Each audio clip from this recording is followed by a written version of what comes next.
Assalamualaikum warahmatullahi wabarakatuh. Waalaikumsalam warahmatullahi wabarakatuh. Alhamdulillah wassalatu wassalamu ala Rasulillah wa ala alihi wa ashabihi wa man tabi'ahu wa wala. Rabbi shrah li sadri wa yassir li amri wa hlul 'uqdatam min lisani yafqahu qawli. Subhanaka la ilma lana illa ma 'allamtana innaka antal alimul hakim. Nas'aluka al-ijabah ba'da hadhihi al-Fatihah. A'udzu billahi minasy syaithanir rajim.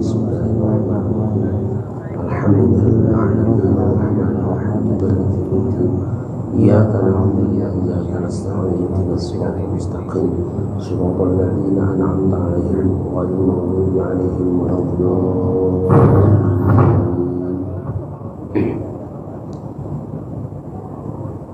Menghadapi bulan suci Ramadan, kita ingin menuntaskan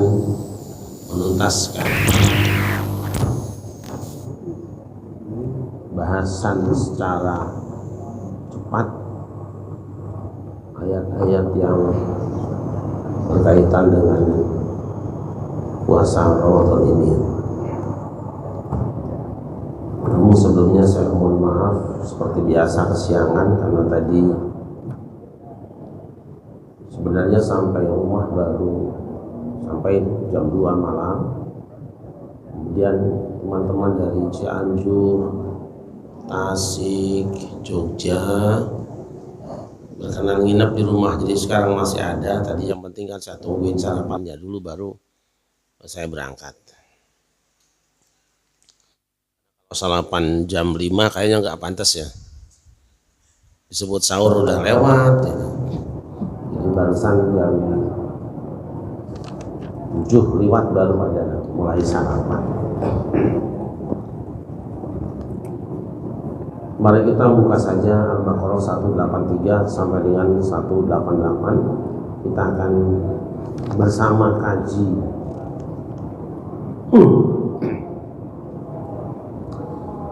A'udzu billahi minasy syaithanir rajim. Bismillahirrahmanirrahim.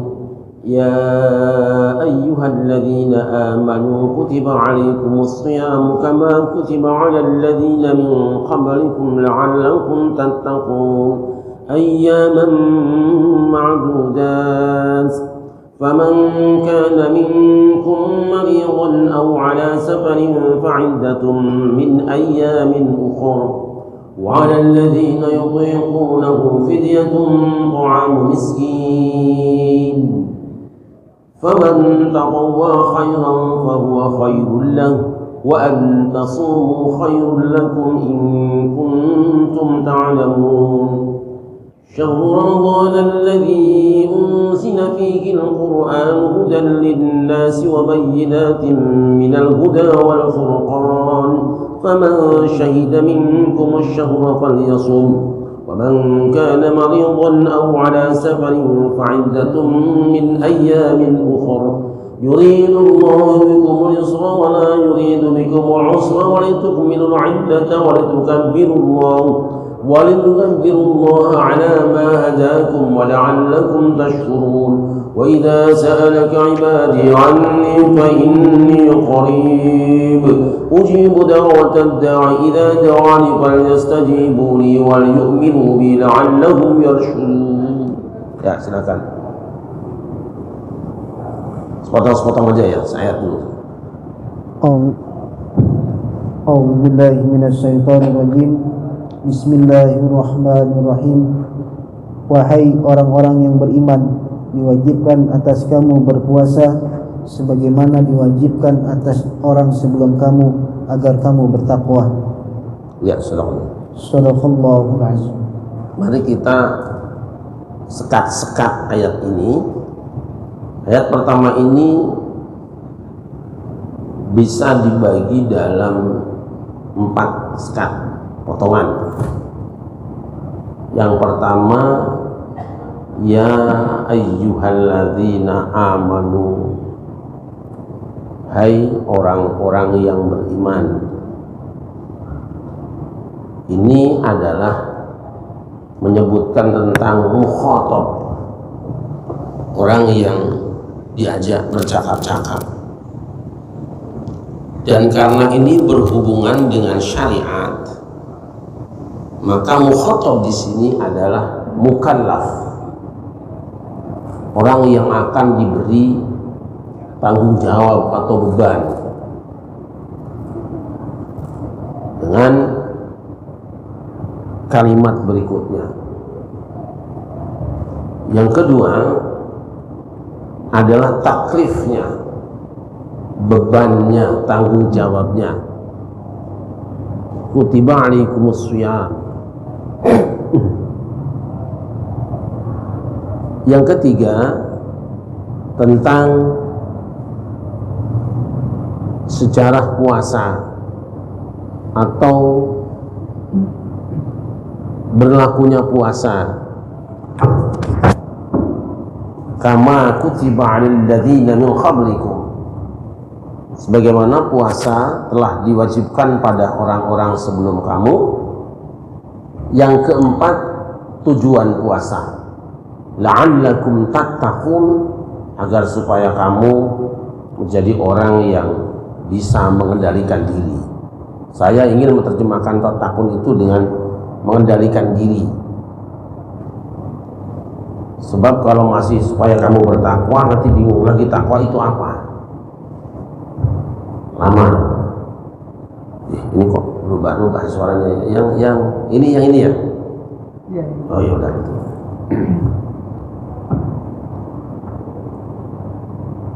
Ya ayyuhalladzina amanu. Yang diseru di sini mukallafnya adalah alladzina amanu, orang yang telah beriman, berstatus muslim. Berarti semenjak datangnya Nabi Muhammad SAW,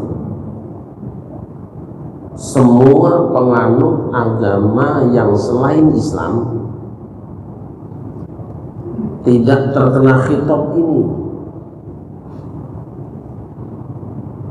Kalau dia ingin terkena khitab dan perintah yang ada di dalam ayat ini, maka dia harus segera mengikrarkan diri dengan mengucapkan 2 kalimat syahadat, lalu berstatus mukmin.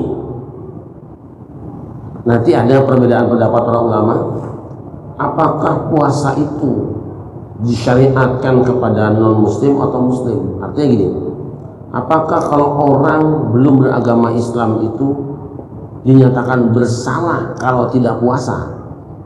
Nanti pendapat ulama panjang di sini. Ada yang mengatakan salah dia karena dia tidak melaksanakan perintah Allah. Yang lain mengatakan tidak salah, mau tidak diperintah. Kesimpulannya apa? Wajib menjadi orang Islam, setelah Islam wajib puasa, udah gitu aja, biar gak ribet. Kan biasa perdebatan itu. Walaupun kadang-kadang perdebatan itu seperti tidak ada gunanya. Kenapa tidak ada gunanya? Karena tidak mempengaruhi jiwa kita untuk beribadah. Banyak sekali perdebatan yang gak ada gunanya.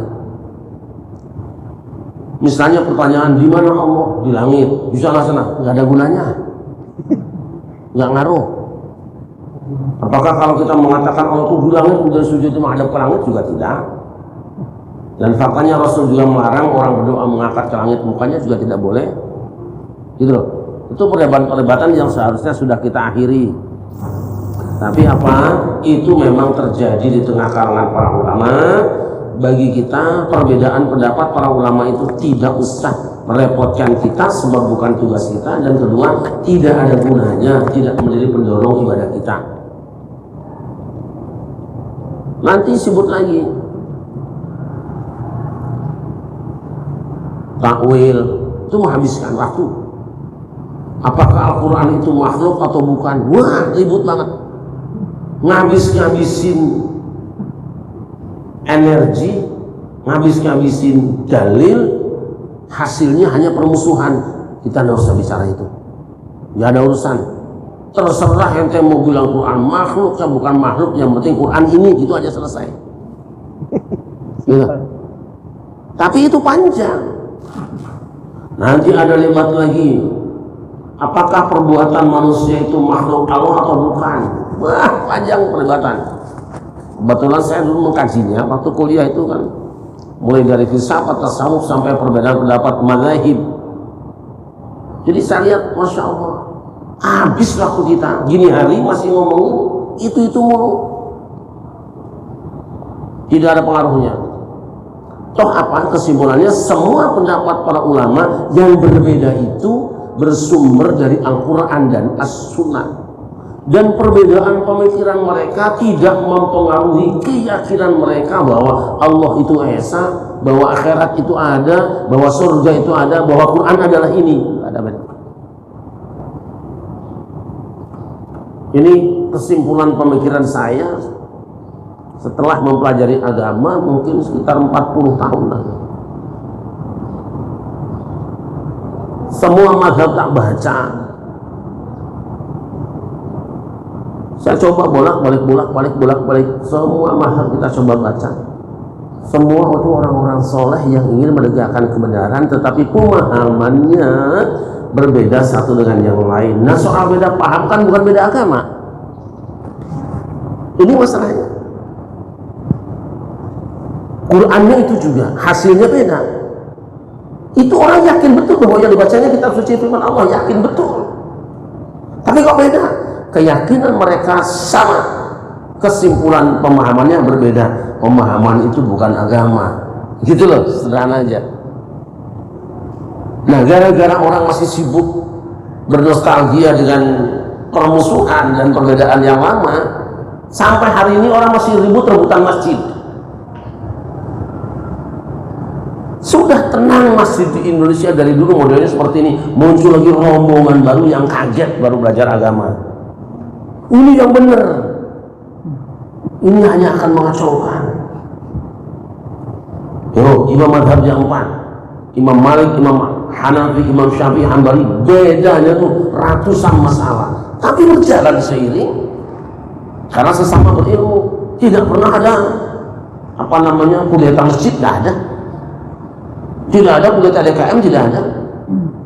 Amalnya terus berjalan.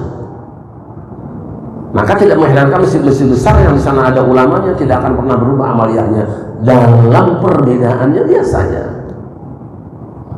Kadang-kadang kita ini ribet ya. Ribet.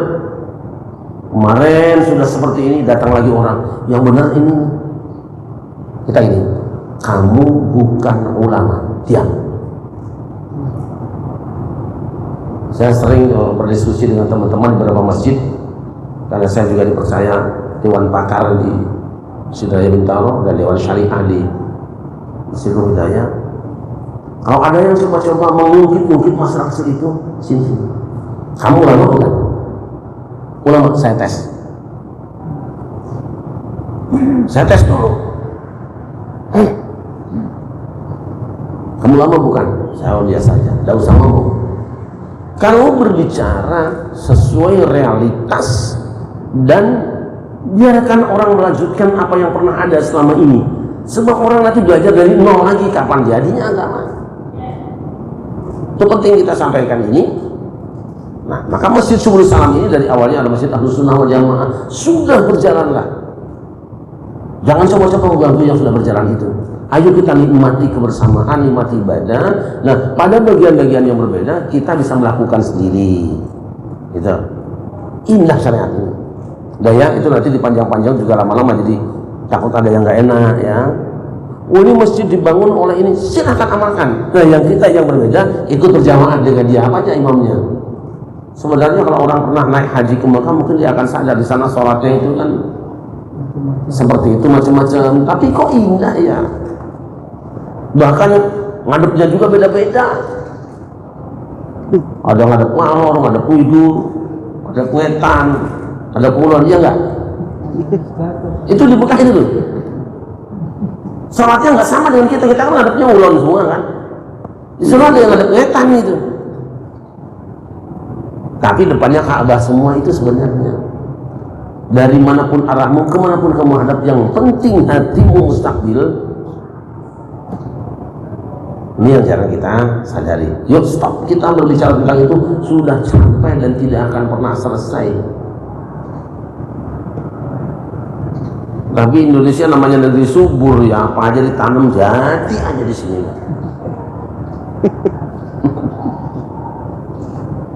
Sallallahu alaihi Muhammad. Ya. Satu, bicara tentang orang yang mukallaf. Yang kedua, bicara tentang syariat. Yang ketiga, sejarahnya. Dan yang keempat, tujuannya. Hebatnya Quran. Satu ayat ini sudah selesai sebetulnya.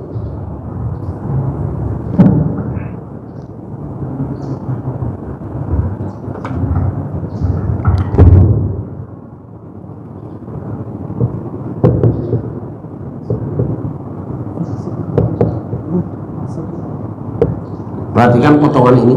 Kita dua yang masuk, yang kagak masuk. Ya ayyuhalladzina amanu. Kita mau kita mau kita Ini namanya mukallaf.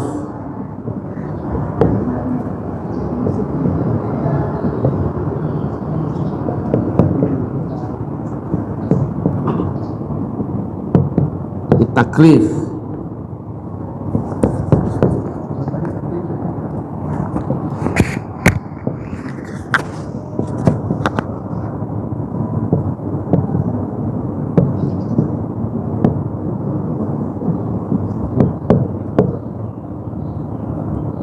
Tarikh.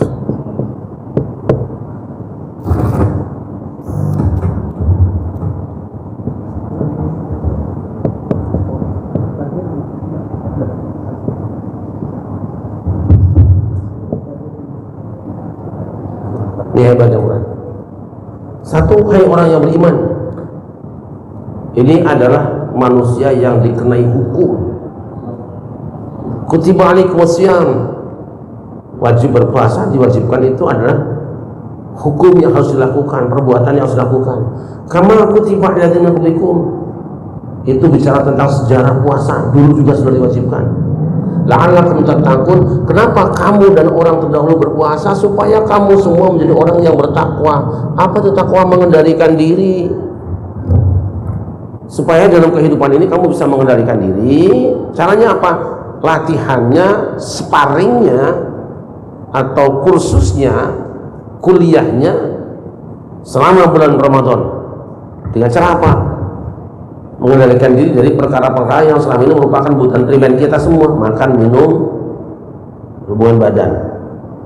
Nah, kalau sebulan sudah dilatih, harapannya, diharapkan kamu nanti berhasil menjadi manusia yang punya kemampuan mengendalikan diri. Maka asyam itu adalah al-imsak, menahan diri, latihan menahan diri selama 1 bulan. Dan selesai. Kita masuk ayat berikutnya. Ayyamam ma'dudat. Puasa itu hanya beberapa hari saja waktunya. Jadi sekarang apa waktunya? Ayyam ma'dudat. Kemudian yang tulisannya ya.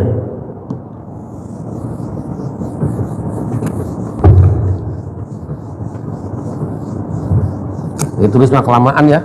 Ayyam ma'dudat, hanya dalam beberapa hari saja yang bisa dihitung. Ma'dudat itu asalnya adat. Adat itu hitungan. Allah ingin menyatakan pada kita bahwa puasa latihanmu itu tidak lama. Latihan supaya kamu menjadi orang yang mampu mengendalikan diri selama 1 bulan itu latihannya cuma sebulan loh. Maka kudu efektif. Jangan iseng. Latihan ini hebatnya manusia ya. Orang akan bertanding sepak bola 90 menit. Tapi latihannya berapa menit? Bisa 100 kali 90 menit, ya kan? Latihannya itu hanya untuk menghadapi 90 Sekarang kalau kita hargai piala sepak bola, harganya sampai 1 triliun enggak? Itu loh, yang diangkat-angkat itu loh. Iya, trofi piala lah. Ada nggak 1 triliun? Hah? Tapi biaya persiapan untuk merebut piala itu habis nggak 1 triliun kalau digabungkan semua tim? Ya sekarang badminton, piala Thomas Cup atau Uber Cup. Saya tidak tahu kenapa kok bisa jadi 2 kan? Thomas kan laki-laki, nah, ini yang perempuan yang diuber-uber itu.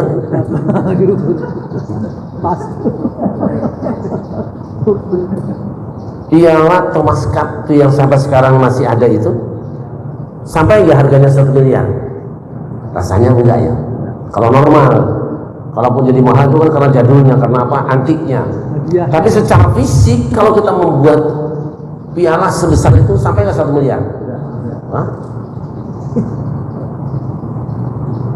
Tapi untuk merebut piala segitu itu habis nggak tim Indonesia tok saja 1 miliar latihannya? Lebih sekarang 2 miliar. Itu latihannya berhari-hari, berbulan-bulan, bertahun-tahun mempersiapkan orang yang diyakini sanggup merebut piala Thomas Cup. Ada piala yang mahal, apa? Kemampuan mengendalikan diri. Takwa itu. Tapi Allah ngasih waktu latihan cuma sebulan. Cukup nggak? 11 bulan mengendalikan diri, tapi latihannya, sparringnya 1 bulan, cukup nggak? Cukup kalau efektif. Makanya ketika masuk bulan puasa, pasang niat di hati yang kuat. Saya tidak mau iseng-iseng. Kesempatan berlatih cuma ini, nggak banyak. Cuma 1 bulan. Tapi 1 bulan, 11 bulan berikutnya saya harus sukses jadi orang yang pemenang menghadapi kehidupan. Sanggup. Maka masuk bulan puasa jangan iseng-iseng, serius. Nah, biasanya orang-orang itu karena mempertimbangkan ingin masuk bulan Ramadan serius, jauh-jauh hari suka ngadain usaha-usaha kecil dalam rangka bagaimana ketika masuk bulan suci Ramadan seluruh jiwa kita sudah siap jadi orang yang sparring di situ. Ada yang ziarah kubur dulu untuk menyiapkan mental menghadapi puasa. Sebab orang kalau ingat mati biasanya siap lapar. Suruh pilih sekarang. Padahal suruh milih mati hari ini atau lapar sehari, pilih mana? Hah? Lapar. Milih mati apa milih lapar? Lapar. Iya. Lapar nggak usah milih, emang udah tiap hari. So, ayo. Jadi ayo masuk bulan Ramadan, jangan iseng, serius. Ini saya lagi nasihati diri sendiri, nggak ngomongin orang lain. Kalau yang lain kan memang parah juga sih masalahnya. Masuk Ramadan, pastikan bahwa 30 hari ini cukup untuk memenangkan peperangan selama 1 bulan. Nah, sparring cuma sebulan kok. Lawang ini yang latihannya beratus kali juga kadang-kadang 1 kali tanding kalah kok. Lalu mana kehebatan latihan kemarin? Bukan masalahnya latihannya kita, tapi lawan kita juga, sparring juga, latihan juga. Yang kita hadapi di bulan suci Ramadan apa? 2, setan dan hawa nafsu. Setan gak pernah berhenti latihan, setiap hari ada lokakarya. Itu akan kita hadapi. Yang kita akan lawan itu nafsu, nafsu makan, nafsu minum, nafsu syahwat. Itu kita lawan. Tiap hari itu yang kita lakukan. Maka serius ya, terus. Tujuan puasa adalah supaya kita bisa menjadi manusia-manusia yang mampu mengendalikan diri di dalam kehidupan bermasyarakat. Baik, kita ambil itibar. Mengendalikan diri yang mana? Allah sudah cukup memberikan apa yang menjadi hak kita. Tetapi terkadang di situ ada hak orang lain yang menawan hati kita.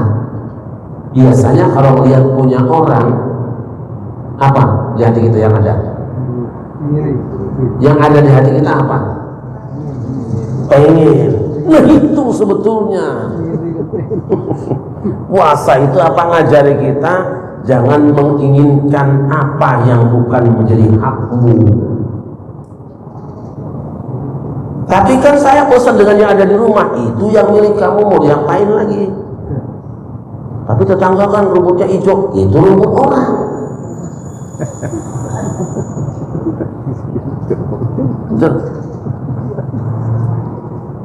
Ambillah kisah Adam kembali.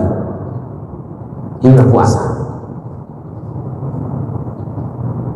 Isi surga, saya istilahkan surga saja supaya sama dengan pelajaran SD kita dulu.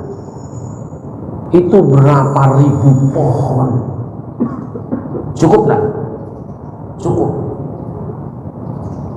Hanya satu pohon, 1 bulan itu loh. Ini zaman. Nah, datanglah setan sebagai penasehat. Muncullah nafsu. Kalau setan sudah disambut oleh hawa nafsu, makanya capek melayani badan kita. Kata orang Sunda, nafsu matangkan badan anu katempuhan. Itu ada lagunya orang Sunda. Pupuhnya sinom kalau tidak salah itu. Nah itu dia tuh. Dan mewayangan baik gitu. Yang itu sekarang sudah tidak dipakai lagi karena ada hebatnya. Coba lihat. Segitu banyaknya jatah Adam dan Hawa, kok pengen yang satu? Kan sedikit.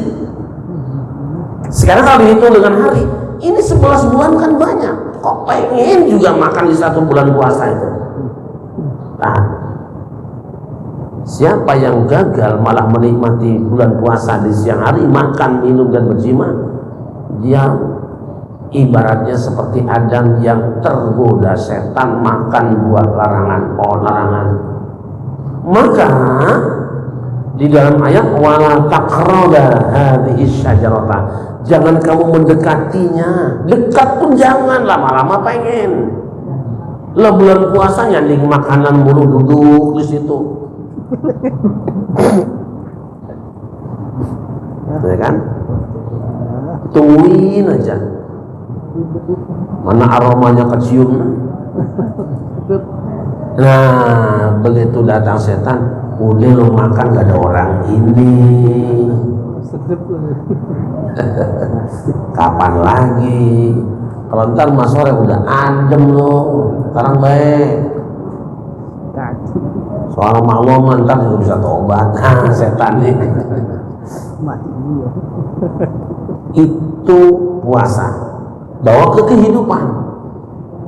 Apapun yang bukan menjadi hakmu, nasihati nafsumu, lawan nafsumu, nasihati jiwamu, jangan pengen dia. Terima pandu. Puasa itu menahan diri sebetulnya Pak. Bayangkan godaan puasa paling berat siapa? Nabi Yusuf. Itu mah hidangan udah dibuka depan matanya, tinggal gelak doang. Bini raja, lah kan gengsi bener, bergengsi pisan. Ibu negara, lakinya pergi kunjungan ke luar negeri, keamanan siap tutup mulut, kunci dipegang sendiri. Dan kita tahu kalau istana itu kan gede ya. Saya aja kan saat suruh kamu, soalnya beliin apa ke situ, diamankan dulu. Walaqad hammat bihi wa hamma biha laula an ra'a burhana rabbi. Coba di surat Yusuf, silakan dibaca. Laqad hammat bihi wa hamma biha. Ayo cari ayat berapa?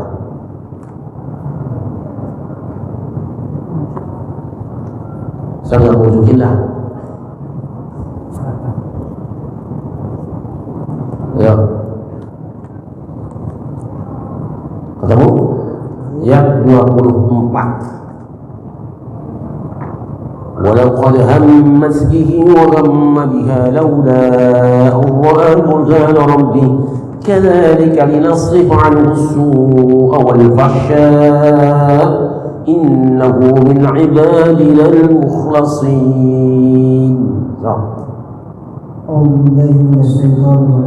Bismillahirrahmanirrahim.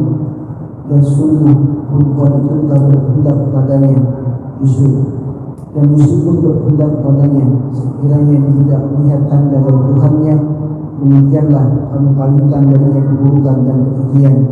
Sungguh dia Yusuf termasuk hamba kami yang terpilih. Coba itu. Terus ya tuh. Wastabaqul bab. Bayangkan. Ayat berikutnya baca. Dan keduanya berlomba menuju pintu, dan perempuan itu menarik baju gamisnya Yusuf dari belakang hingga koyak, dan keduanya mendapati suami perempuan itu di depan pintu. Dia perempuan itu berkata, apakah balasan terhadap orang yang bermaksud buruk terhadap istrimu selain penjarakan atau dihukum dengan siksa ini? Jadi Yusuf dengan Zulaikha itu dulu-duluan ke pintu. Tapi sama nggak tujuannya? Sama nggak?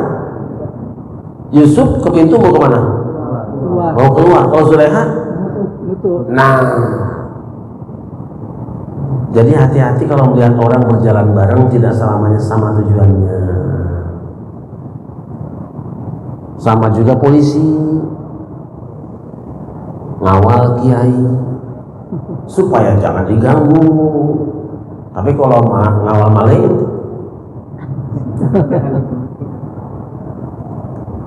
tapi ngawalnya sama kan? Sama.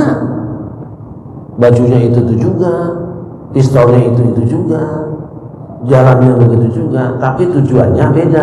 Kalau ngawal pejabat atau kiai supaya tidak diganggu, tapi kalau ngawal maling supaya tidak. Awas ya, jaga ini ya.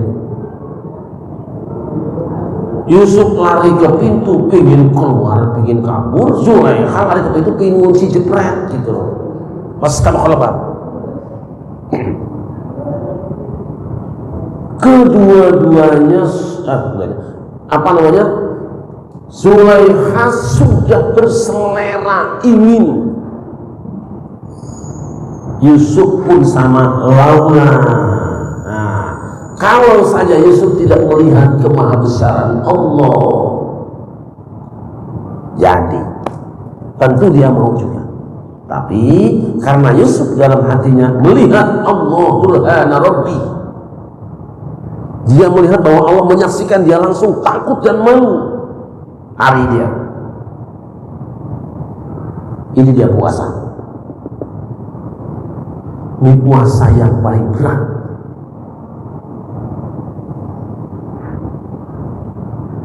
Laki-laki itu jangan-jangan dibawa masuk ke kamar oleh seorang perempuan, nyari-nyari kadang-kadang kok, sampai adanya warung-warung apa namanya. Nah itu padahal terang sebetulnya. Itu karena ada peminat dan pembelinya. Gitu? Oke, satu. Jadi itu tidak boleh dilakukan karena bukan milik sendiri. Kalau istri sendiri, suami sendiri, pahalanya besar. Sallallahu Nabi Muhammad. Jadi kita mulai mengkontrol sekarang. Mulai mengkontrol buah dari puasa yang sudah kita lakukan sekian puluh kali, ada belum hasilnya secara moral? Kita menjadi takut makan barang haram, menjadi tidak menginginkan milik orang lain. Nah, maka diulang-ulang tiap tahun. Ayyaman ma'dudat. Puasa ini hanya beberapa hari saja. Jika dihitung dengan jumlah hari dalam setahun, itu hanya berapa persen itu? 1 tahun kan 365, 360. Ini 30 berapa persen?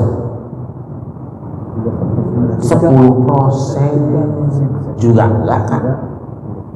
Enggak 10%.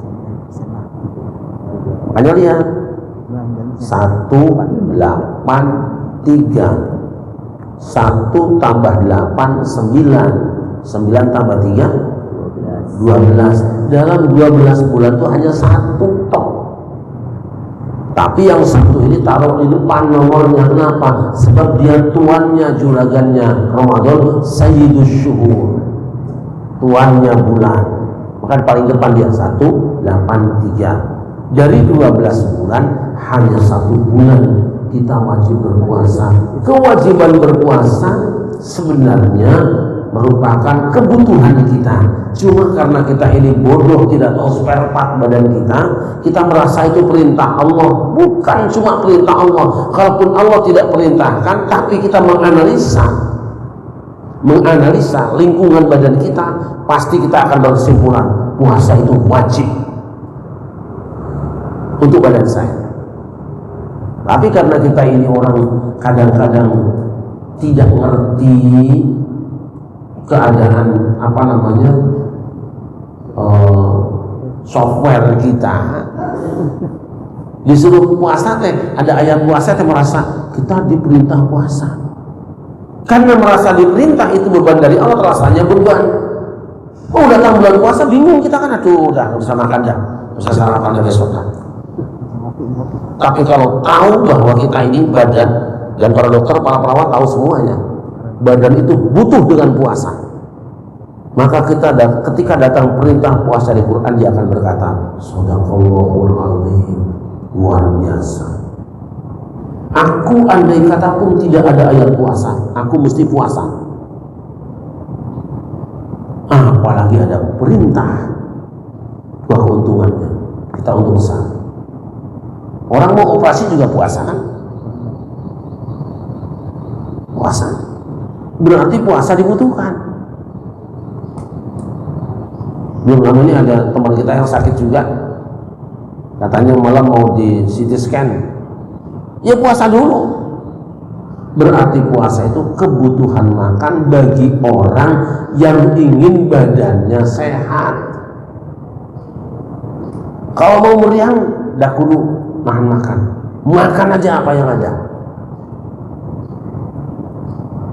Kalau orang punya darah tinggi, ingin tambah meriang, biaran aja makan daging kambing kayak apa terus sebanyak-banyaknya. Tapi karena dia ingin sehat, maka dia harus menahan diri dari segala sesuatu yang akan membuat darahnya naik. Nah, orang yang ingin sehat pasti dia butuh dengan puasa. Itu sebabnya sumu tasihhu, berpuasalah kamu supaya kamu sehat. Kita pengen sehat, puasanya nggak mau, gitu. Nah itu hebatnya syariat di dalam Islam. Puasa itu kewajiban, dan kewajiban itu bukan hanya kewajiban kita, tapi juga telah diwajibkan pada orang-orang sebelum kamu, dan sebelum kamu juga manusia seperti kamu, sama juga seluruh manusia butuh kepada puasa. Tetapi karena manusia tidak mengerti tentang dirinya, maka dia butuh ada pesan dari Sang Pencipta, puasa kamu, puasa kamu. Lalu analisa, oh ya ternyata benar, orang yang tidak berpuasa di dalam hidup ini, hayu saja makan bulan puasa, nanti nasibnya sama dengan Adam dan Hawa, sudah di surga jatuh gara-gara makan buah larangan.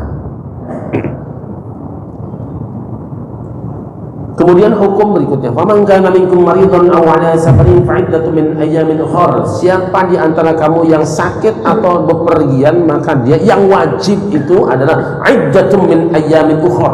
Nanti beda pendapat lagi di sini. Ini namanya hukum rukhsah.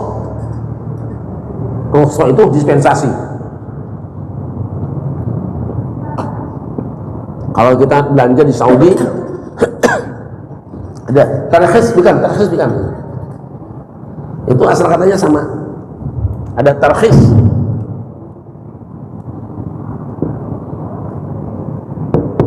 Sama dengan ini rukhsah. Rukhsah itu keringanan, hukum keringanan, berubahnya satu hukum, bentuk hukum, tampilan hukum kepada tampilan yang baru karena ada sebab yang memberatkannya jika dipertahankan dengan aslinya. Aslinya lawannya adalah azimah.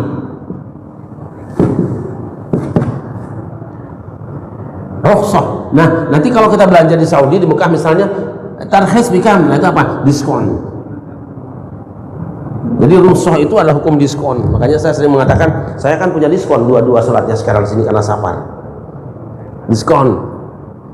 Betapa Allah itu menyiapkan peraturan sama sekali tidak menyulitkan, sedikit saja sulit sudah kasih alternatif yang baru. Orang baru bepergian sakit nggak usah puasa lah, nanti aja kalau sudah sehat lagi. Betapa hukum Allah itu diberikan pada orang-orang yang sehat. Kalau nggak sehat nggak usah puasa. Ada hukum indah seperti ini. Apa yang memberatkan? Tidak ada. Tidak ada yang memberatkan. Enteng semua. Karena Allah tahu kamu kuat melakukan syarat ini. Tidak kuat, tidak usah. Sholat. Berdiri. Nggak kuat, duduklah. Tapi nggak kuat saya, berbaringlah. Nggak bisa bergerak, cukup dengan isyarat mata ke depan mata. Sama sekali nggak bisa, berarti kan sudah tutup mata. Tinggal disolati. Bayar zakat itu bagi orang yang punya harta sampai nisab kok. Tidak punya harta sampai nisab, dia statusnya fakir dan miskin, terima zakat, tidak bayar zakat. Haji, man istata'a ilaihi sabila, istita'ah. Saya tidak bisa naik haji karena tidak mampu, tidak ada hartanya, tidak ada kendaraannya. Tapi pengen pahala haji, sudah di kampung halamanmu. La yanalallahu al-humuha wa la dima'uha walakin yanaluhu taqwa minkum. Kamu tidak bisa naik haji, potong korban di sini. Luar biasa loh. Termasuk puasa. Tidak ada yang memberatkan. Allah tahu orang tidak akan mati dengan puasa kok. Bahkan dengan puasa orang akan jadi sehat. Nah di sini orang yang sakit atau bepergian, yang wajib atas dia adalah iddatun min ayamin ukhar. Timbul perbedaan pendapat nanti di sini. Karena asalnya kutiba, lalu ada fa'iddatun, kesannya adalah yang wajib itu adalah puasa di hari yang lain. Kalau begitu, orang yang bepergian, orang yang sakit sebaiknya puasa atau tidak? Yang lebih baik bagi orang yang bepergian dan orang sakit lebih baik puasa atau tidak? Haruskah dia tidak puasa? Kalau menggunakan pemahaman al-Zahiri, kembali kutiba alaikumus shiyam, kutiba, diwajibkan pada kamu berpuasa. Kalau sakit dan bepergian, yang kutibanya itu iddatun min ayamin ukhar, wajib puasa di hari yang lain. Kalau wajib puasa di hari yang lain, maka puasa di bulan Ramadan bagi orang yang bepergian dan sedang sakit, hukumnya apa? Hah? Orang bepergian dan sakit, puasa hukumnya apa? Kalau tadi meninggalkan puasa wajib, berarti puasa haram, atau sekurang-kurangnya menjadi makruh, lebih baik tidak puasa. Ini adalah pemahaman mazhab Daud al-Zahiri. Tapi jumhur ulama nggak begitu, mentakdirkan barang siapa di antara kamu yang sakit atau bepergian lalu berbuka puasa. Nah itu ada yang dibuang kalimatnya, lalu berbuka puasa, maka dia wajib berpuasa sebagai penggantinya di hari yang lain, namanya qadha. Perhatikan, orang bepergian sama orang sakit disamakan hukumnya. Kenapa? Orang sakit ada sembuhnya, orang bepergian ada pulangnya. Kenapa dibolehkan? Karena ada masyaqqat, kesulitan. Orang sakit itu kesulitan puasa, nanti sembuh sakitnya, hilang kesulitannya. Orang bepergian kesulitan puasa, berat puasa, nanti sudah selesai sampai tujuan, hilang beratnya, kembali wajib puasanya. Sallallahu Muhammad.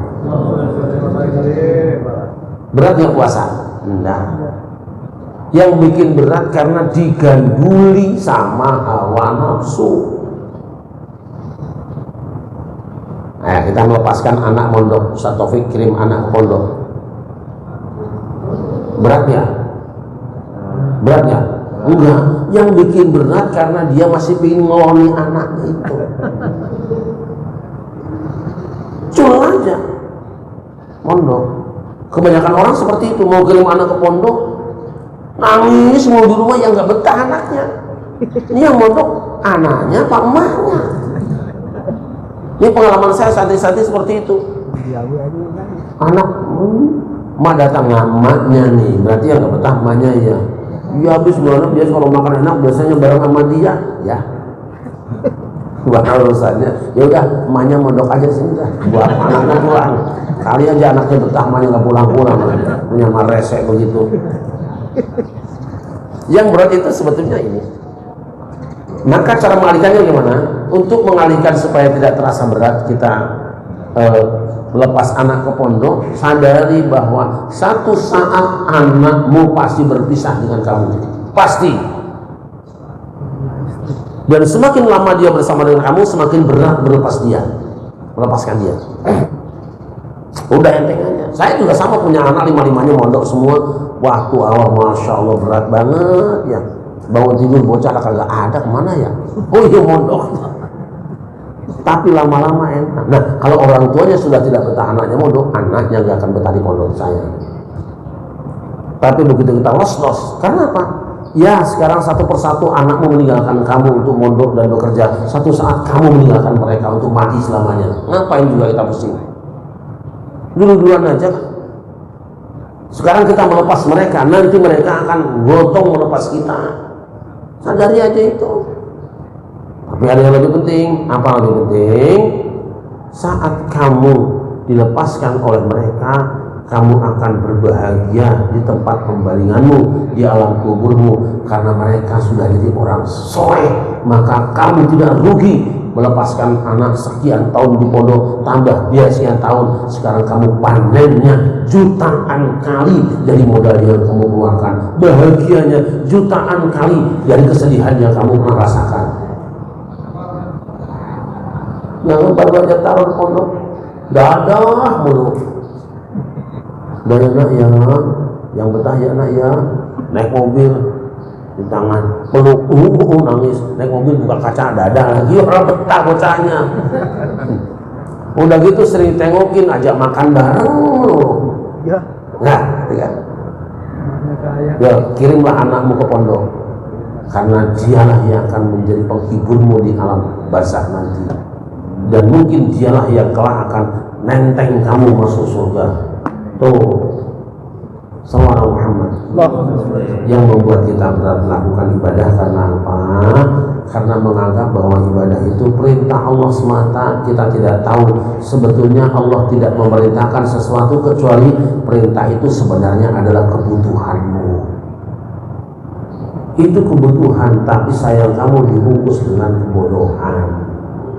Maka ibadah, tahu banyak nasihat dari Allah untuk kita semua. Yang kamu menjadi orang bertakwa, bisa mengendalikan diri, kuliahlah kamu 1 bulan di bulan suci Ramadan. Saya minta maaf, besok tanggal 26 insya Allah akan berangkat umroh. Jadi mungkin ya alhamdulillah 5-6 hari mungkin ada di Mekah dan Madinah itu. Angan-angan pengen Ramadan di sana. Didoakan biar jamaah yang ikut bersama saya bisa khusyuk ibadahnya, diterima ibadahnya dan dimudahkan perjalanannya. Al-Fatihah. Alhamdulillah.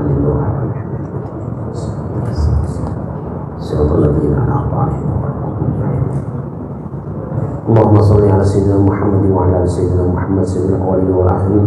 Sallallahu wa ta'ala ala kulli sahabati rasulillah ajma'in. Rabbana la tuzigh qulubana ba'da idh hadaytana wa hab lana min ladunka rahmatan innaka antal wahhab. Rabbana innaka jami'un nasi yawmin la rayba fihi inna Allaha la yukhlifu al-mi'ad.